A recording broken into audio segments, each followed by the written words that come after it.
Mamlaka ya Viwanja vya Ndege Tanzania imefungua lango jipya la kidijitali. Lango hilo limekuwa bora zaidi, la haraka na la karibu zaidi. Lango hilo ni Tanzania Airports Mobile App. Makofi mengi sana. Kupitia programu hii mtumiaji ataweza kupata taarifa za safari za ndege, taarifa za vivutio vya utalii pamoja na huduma nyingine nyingi. Naomba kutamka kwamba sasa tumezindua rasmi application yetu.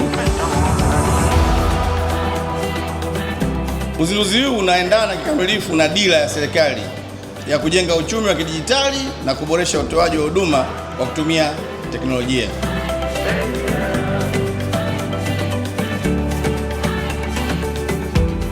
Programu hii ni daraja linalounganisha wasafiri, watalii na maeneo wanayotaka kuyafikia.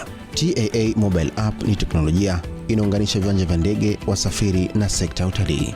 Taarifa za safari zinapatikana kwa wakati. Vivutio vya utalii vinaonekana kwa wepesi. Kilichokuwa kigumu kinakuwa rahisi na safari inakuwa nyepesi zaidi. Kwa mgeni anayewasili kutoka pembe yoyote ya dunia, hii si programu tu, ni ukaribisho kwa Mtanzania anayevuka mipaka. Hii si teknolojia tu, ni uhuru, kwa sababu kila msafiri anastahili safari inayomuongoza, inayomuunganisha na inayomjali. Maono haya yanajenga kesho ambayo viwanja vya ndege kuwa maeneo ya kuunganisha watu, ndoto na fursa.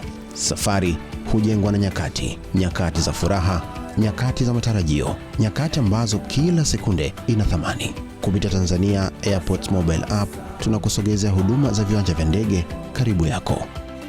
Mamlaka ya Viwanja vya Ndege Tanzania, lango lako la kuifikia dunia.